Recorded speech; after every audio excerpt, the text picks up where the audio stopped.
ఆస్తిక మహాశయులకు జ్ఞాన జిజ్ఞాసులకు స్వధర్మ వేదికకు స్వాగతం. శివాయ గురవే నమః. మనము విష్ణు సహస్రనామానికి సంబంధించి పూర్వపీఠిక శ్లోకాలు చదువుకుంటున్నాం. అనాది నిధనం విష్ణుం సర్వలోక మహేశ్వరం అనే శ్లోకానికి పూర్వము ఎపిసోడ్లో మనము అర్థాన్ని తెలుసుకొని ఇప్పుడు బ్రహ్మణ్యం సర్వధర్మజ్ఞం లోకానాం కీర్తివర్ధనం లోకనాథం మహద్భూతం సర్వభూత భవోద్భవం ఈ శ్లోకానికి అర్థం తెలుసుకునే ప్రయత్నం చేద్దాం. ఎవరిని స్తుతి చేయడం ద్వారా మానవులు శాశ్వత శుభాన్ని పొందుతారు అని ధర్మరాజు అడిగిన ప్రశ్నకి 6వ శ్లోకం ద్వారా సమాధానాన్ని వివరిస్తున్నటువంటి భీష్ముల వారు అదే సమాధానాన్ని కొనసాగిస్తూ ఈ శ్లోకాన్ని కూడా చెబుతున్నారు.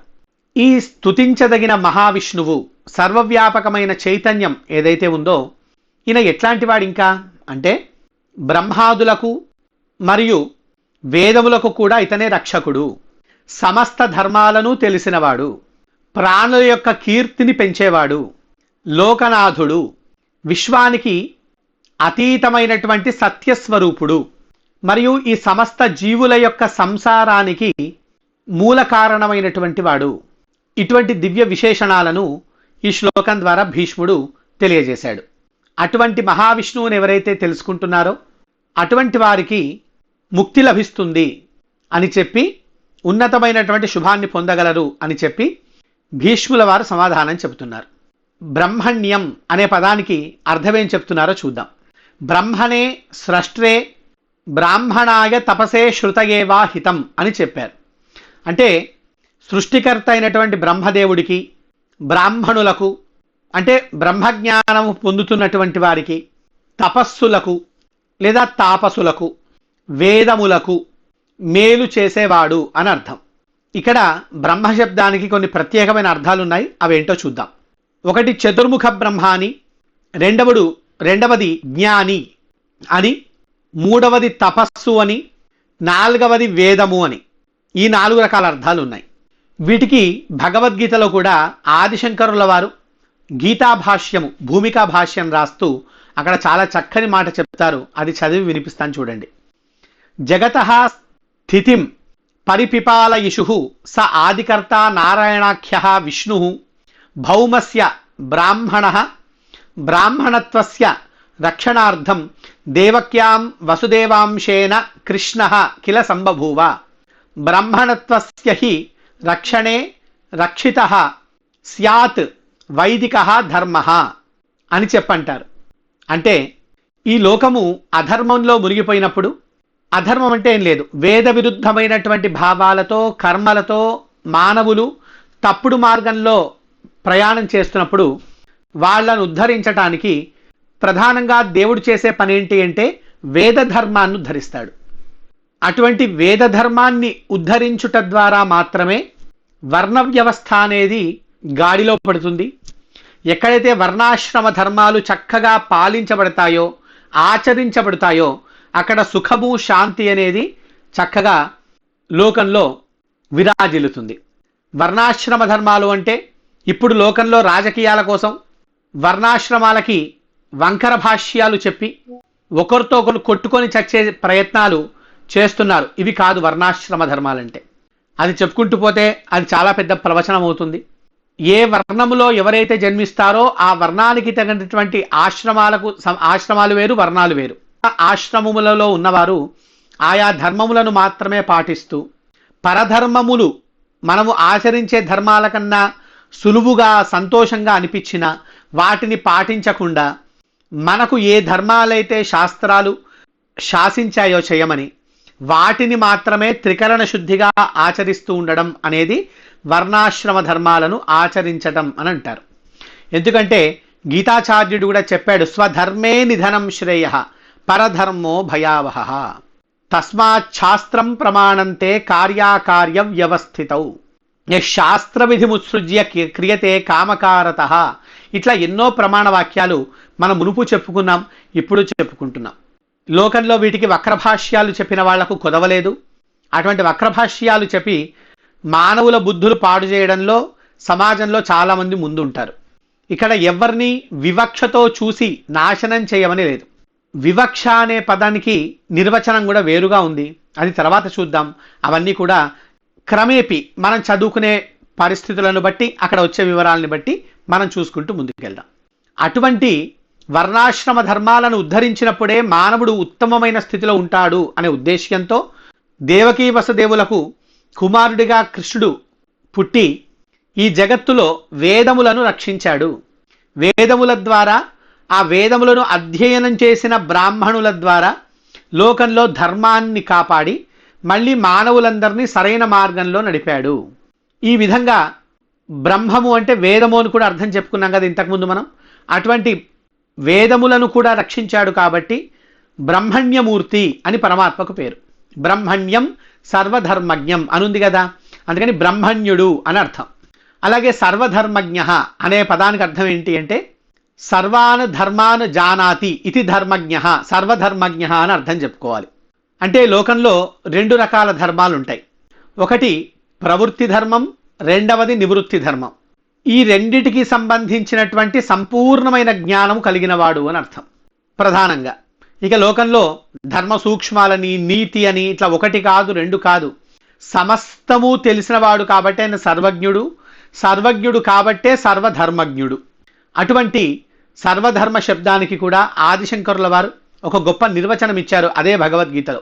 ద్వివిధ హి వేదోక్త ధర్మ ప్రవృత్తి లక్షణ నివృత్తి లక్షణశ్చ జగత స్థితి కారణం.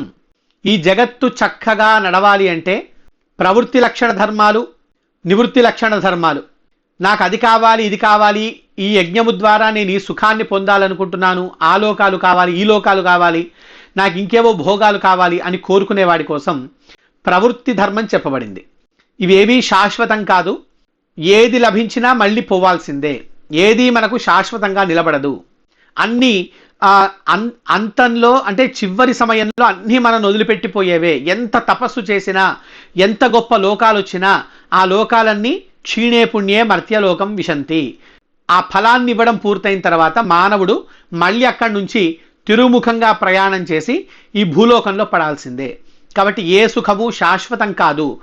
శాశ్వతమైనటువంటి ముక్తిని పొందాలి అనే కోరికతో పరమ వైరాగ్యంతో ఎవరైతే ప్రయత్నం చేస్తారో అలాంటి వాళ్ళ కోసం నివృత్తి మార్గం. ఒకే సందర్భంలో ఒకే వ్యక్తికి ప్రవృత్తి నివృత్తి రెండు చెప్పడం కుదరదు. ఇలా కొంతమంది చెప్పారు, కానీ అది తప్పు అని శంకరులు చెప్తారు.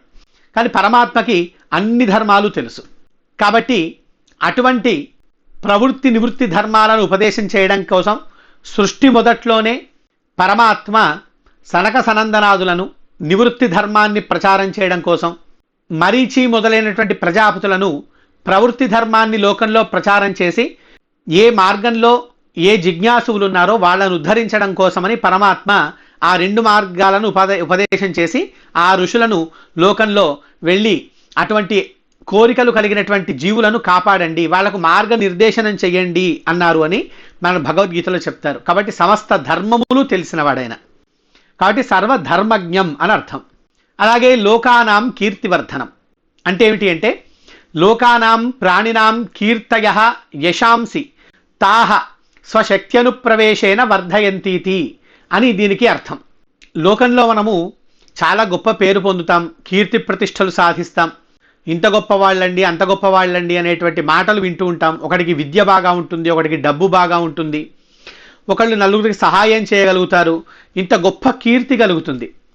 ఇలా కలిగినప్పుడు మనం ఏమనుకుంటామంటే నేను పడ్డ కష్టం వల్ల ఈ కీర్తి నాకు లభించింది, కీర్తి నాకు సంబంధించింది అంటాం. కానీ మనం గుర్తుపెట్టుకోవాల్సింది ఏంటంటే ఈ శరీరం మొత్తం కూడా జడము, ఇందులో యథార్థానికి నిజమైనటువంటి శక్తి లేదు. ఈ శక్తి లోపల ఏదైతే ఉందో అది లోపల ఉన్నటువంటి ఆత్మ చైతన్యానికి సంబంధించింది. అదే గనక లేకపోతే ఈ శరీరం అటువంటి విషయాన్నే చేయలేదు. మన బుద్ధి కూడా ఆత్మ చైతన్యం యొక్క ప్రభావం వల్లనే ఇంత గొప్పగా ఆలోచించగలుగుతుంది. ఆ చైతన్యమే గనక లేకపోతే ఈ బుద్ధి కూడా ఆ పనుల్ని చేయలేదు. మరి ఆత్మ చైతన్యం ఎవరండి అంటే అదే పరబ్రహ్మము యొక్క స్వరూపము. అయమాత్మ బ్రహ్మ, ఈ ఆత్మేనే యా బ్రహ్మము, అదే పరబ్రహ్మం అంటే అని మనకు ఉపనిషత్తులు తెలియజేస్తున్నాయి. అటువంటి పరమాత్మ యొక్క అంశ మనలో ఉండడం వల్లనే మనము కీర్తి ప్రతిష్టలు పొందగలుగుతున్నాం. అంటే కీర్తి ఈ శరీరం వల్ల వచ్చింది కాదు, ఆ లోపల ఉన్నటువంటి ఆత్మ చైతన్యం వల్ల కలిగింది. లోకంలో అంటాం కదా, ఆ బల్బు చూడండి ఎంత గొప్పగా వెలుగుతుందో అంటారు. యథార్థానికి అక్కడ వెలుగుతుంది బల్బు కాదు, బల్బు ద్వారా ప్రకాశించేటువంటి కరెంటు, దానిది ఆ శక్తి అంతా కూడా, ఆ మహత్తంతా కూడా ఆ ఎలక్ట్రిసిటీకి సంబంధించింది. అలాగే ఈ లోపల ఉన్న ఆత్మ చైతన్యం మరేదో కాదు, అది పరమాత్మ యొక్క స్వరూపమే. దీనికి మనకి ఒక చిన్న కథ కూడా ఉంది. పూర్వకాలంలో విజయాన్ని పొందినటువంటి దేవతలు, అసురుల మీద విజయాన్ని పొందినటువంటి దేవతలు, ఈ గొప్ప విజయానికి కారణం మేమే అని వాళ్ళు గర్విస్తున్న సమయంలో ఒక యక్షము వారి ముందు ప్రత్యక్షమై ఒక గడ్డిపోచను పెట్టి దీన్ని దహింపచేయమని అగ్నిహోత్రుణ్ణి అడిగితే ఆయన అసమర్థుడయ్యాడు. వాయువు దాన్ని గాలితో విసిరివేయడానికి అసమర్థుడయ్యాడు. ఇక ఇంద్రుడు రాగానే ఆ యక్షం అనేది అంతర్ధానం అయిపోయింది. నేను వచ్చినప్పుడు ఇది అంతర్ధానం అయిపోయింది, దీన్ని నేను తెలుసుకోవాలి అని పట్టుదలతో ఆ ఇంద్రుడు ఆ యక్షమును గురించి ఆలోచించి తపస్సు చేశాడు.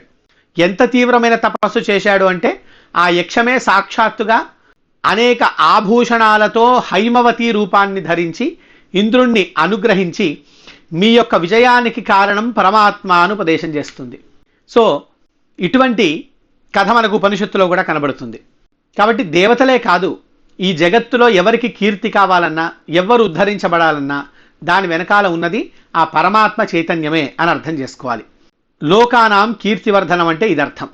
లోకం మొత్తంలో ఎక్కడ కీర్తి అనేది ఉందో అది పరమాత్మకు సంబంధించిందే. ఈ మనకు సంబంధించిందంటూ ఏదీ లేదు. మనకు సంబంధించింది కూడా ఉంది, అజ్ఞానం. ఈ అజ్ఞానమే మన గొప్పతనం, కానీ పరమాత్మకి ఇది లేదు. లోకనాథం అంటే లోకుల చేత యాచించబడేవాడు, లోకులను తపింపచేసేవాడు, లేదా ఆశ్రయించబడువాడు మరియు శాసించబడువాడు, కాబట్టి లోకనాథుడు అని అర్థం. నాథ శబ్దానికి ఇటువంటి అర్థాలు ఉన్నాయి. అలాగే మహద్భూతం, మహత్ బ్రహ్మ విశ్వోత్కర్షేణ వర్తమానత్వాత్ భూతం పరమార్థ సత్యం అంటే ఈ జగత్తు మొత్తము నశిస్తుంది, కానీ పరమాత్మ ఈ జగత్తుకు అతీతముగా ఉండి ఈ జగత్తు నడవడానికి, జగత్తుకు ఆధారంగా ఉన్నది కూడా పరమాత్మే. మహత్ బ్రహ్మము అనర్థం, ఎన్నటికీ నాశనము లేనివాడు. సో ఇక్కడ భూత శబ్దానికి కూడా భూతముల వలె నశించేవాడు కాదు, ఇతను మహత్, ఆ భూతముల కన్నా అతీతుడై శాశ్వతుడు అని చెప్పడంలో అంతరార్థం. అలాగే సర్వభూత భవోద్భవం, సర్వభూతానాం భవః సంసారః యత్ సకాశాత్ ఉద్భవతి అంటే సమస్త ప్రాణుల యొక్క భవము అంటే ఈ సంసార చక్రము ఏదైతే ఉందో, ఎవరి దగ్గర నుంచి ఈ సంసార చక్రము పుట్టుతున్నదో అలాంటి వాడు, అంటే ఈ మొత్తము సృష్టి జరగడానికి ఏ మాయ ఎవరి వశంలో ఉన్నప్పుడు ఇదంతా జరుగుతుందో అటువంటి మాయకు కూడా కారణమైన మాయావి. ఆ ఈశ్వరుడి వల్లే జగత్తంతా కూడా ఉత్పన్నమవుతున్నది, పరమాత్మ వల్లే. కాబట్టి సర్వభూత భవోద్భవం. మనకి తైత్తిరీయోపనిషత్తులో కూడా తస్మాద్వా ఏతస్మాదాత్మన ఆకాశ సంభూత ఆకాశాత్ వాయు వాయోరగ్ని అగ్నేరాపహ అని చెప్తూ ఉంటుంది. ఈ ఆత్మే తన శక్తి, మాయాశక్తిని ఆధారంగా చేసుకొని ఆకాశము మొదలుగా సమస్త భూతములు పుట్టడానికి అంటే వివర్తితమవ్వడానికి ఆధారమవుతున్నది అని చెప్పడంలో అంతరార్థం. యతో వా ఇమాని భూతాని జాయంతే ఏ నజాతాని జీవంతి అనే మంత్రం కూడా దీన్నే నిర్ధారణ చేస్తున్నది.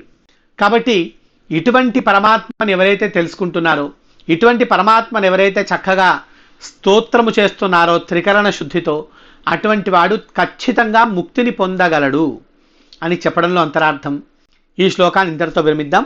మళ్ళీ వచ్చే వారం మంచి శ్లోకంతో, దీని తర్వాత శ్లోకంతో మనము కలుసుకుందాం. అంతవరకు నమస్కారం. స్వస్తి. సర్వం ఖల్విదం బ్రహ్మ నేహ నానాస్తి కించన బ్రహ్మ సత్యం జగన్మిథ్యా జీవో బ్రహ్మైవ నాపరః.